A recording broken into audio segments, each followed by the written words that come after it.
Analytique, il réfléchit avant de parler. Persuasif, ses arguments sont convaincants. Alexandre Morin-Villouellette. Peut-être qu'il y en a qui l'ont fêté, peut-être d'autres pas. Habituellement, on allume des chandelles. Là, vous avez peut-être allumé autre chose pour fêter le 5 ans de la légalisation du cannabis. Ben oui, au Canada, c'était cette semaine, en début de semaine, que ça se soulignait peut-être. Mais surtout, c'est l'occasion, bien sûr, de faire un retour, un petit retour en arrière de tout ce qu'on a accompli depuis 2018, depuis la toute première légalisation. Parce qu'il y avait des craintes qui existaient à l'époque. Est-ce qu'elles se sont concrétisées ou pas? Bien, la Direction régionale de santé publique de Montréal publie aujourd'hui, justement, un nouveau portrait de cette évolution. Avec nous pour en parler, Natalia Gutiérrez est agente planification, programmation, recherche, justement, pour la Direction régionale de santé publique de Montréal. Bonjour, Madame Gutiérrez. Bonjour. Est-ce que finalement, on a sombré dans l'apocalypse de la drogue à Montréal depuis la légalisation ou finalement, ça s'est bien passé? Finalement, ça s'est bien passé, je pourrais vous dire. Donc, c'est ça, on a publié un portrait de l'évolution de la consommation de cannabis, donc une photo 4 ans plus tard de ce qui se passe sur la consommation de cannabis et ses pratiques de consommation pour Montréal. Et non, on n'a pas eu, je dirais, on a des bonnes nouvelles, on a peut-être des nouvelles on n'était pas surpris. On voit une augmentation de la consommation de cannabis dans la population générale des 15 ans et plus de Montréal. On passe de 17% à 23% en 2022. Par contre, on s'y attendait. Tout changement légal dans les autres juridictions, on a vu une augmentation. Ceci dit, si on la regarde par groupe d'âge, qui est intéressant, eh bien, cette hausse est elle est en fait uniquement chez les 35 ans et plus, 55 ans et plus, et non pas chez les 15-17 ans et les 18-24 ans pour lesquels on avait effectivement je parle de la population où certains gouvernements avaient des craintes qu'il y ait une augmentation, qu'un changement d'un statut légal allait automatiquement contribuer à une augmentation, ce qui n'est pas le cas. Ça s'est maintenu. Ouais. Si je résume un peu, dans le fond, ça veut dire que depuis ce temps-là, chez les jeunes, qu'on s'approvisionne sur le marché illégal ou sur le marché légal, le cannabis, c'est quelque chose qui se consomme encore à peu près au même rythme.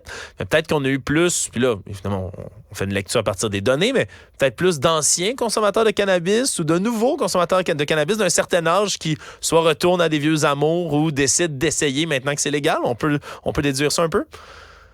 Effectivement. Donc, faut nuancer. On voit des résultats, puis là, il y a des hypothèses. Pourquoi on pourrait expliquer que chez les 35 ans et plus, donc c'est ça. Faut suivre. Donc, c'est encore très récent. On parle juste de 4 ans depuis. Donc, nos données, c'est de 4 ans de la légalisation. Oui, on les publie il y a 5 ans, mais c'est de 2022. Donc, 4 ans de différence. Et on peut se poser la question, il faut observer finalement dans le temps, est-ce que ça va se maintenir, cette augmentation-là? Est-ce qu'elle va se stabiliser? Parce qu'effectivement, est-ce que c'est parce qu'on se sent plus à l'aise de dévoiler notre statut de consommateur ou est-ce par curiosité, maintenant que c'est légal ou maintenant que je m'assure qu'il y a des produits dont le taux de THC sont contrôlés, est-ce que je suis plus à l'aise donc d'essayer peut-être cette substance-là? Donc, je dirais qu'il faut observer, suivre des tendances dans les prochaines années. Oui, il y a une déstigmatisation qui vient autour de tout ça.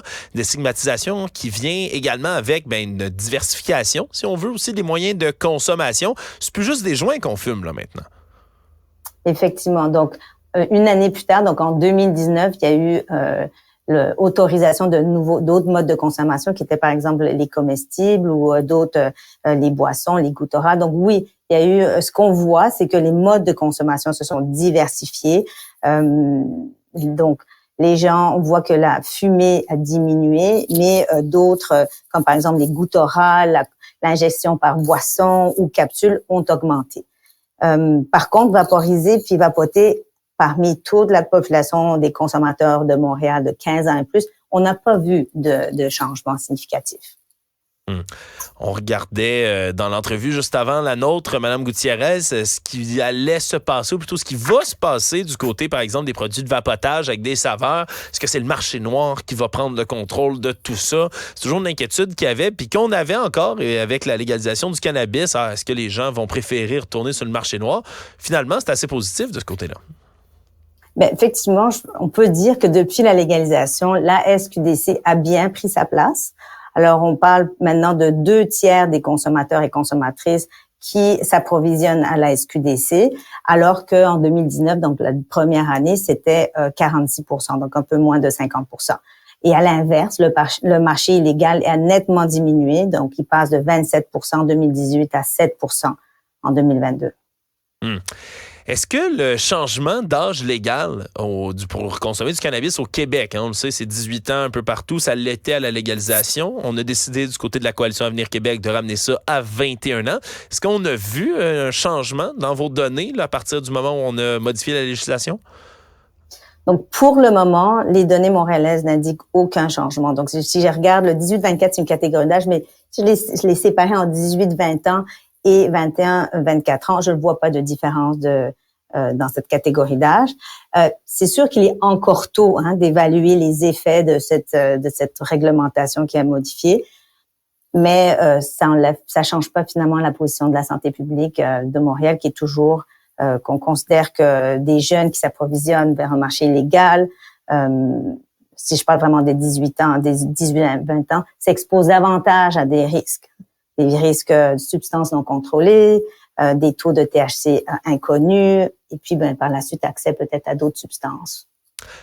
En terminant, peut-être, Mme Gutiérrez, là, on vient de faire un beau portrait. Vous êtes 4 ans pour les 5 ans, par exemple. J'imagine que ce n'est pas la fin de votre travail. Est-ce que vous allez continuer à enregistrer des données pour les 5 prochaines années, les 10 prochaines années, pour qu'on essaie d'avoir un portrait plus global, ou on est rendu assez confiant qu'on laisse ça un peu aller? Non. Mais je dirais, d'une part, c'est pas nous qui les recueillons. Il faut quand même reconnaître que c'est des données tirées de l'enquête québécoise sur le cannabis de l'Institut de la statistique du Québec. Mais nous, on va continuer à les observer pour notre région. Et puis, mais on est chanceux, je dirais, parce que en raison de la légalisation du cannabis, il y a des fonds pour la recherche, mais aussi pour la prévention. Et puis, c'est pour ça qu'on a des enquêtes annuelles, alors que dans d'autres sujets, on a des enquêtes seulement chaque 6 ans, chaque 5 ans. Donc, on a vraiment la chance de pouvoir suivre de manière détaillée les pratiques de consommation et adapter nos messages de prévention dans les cas.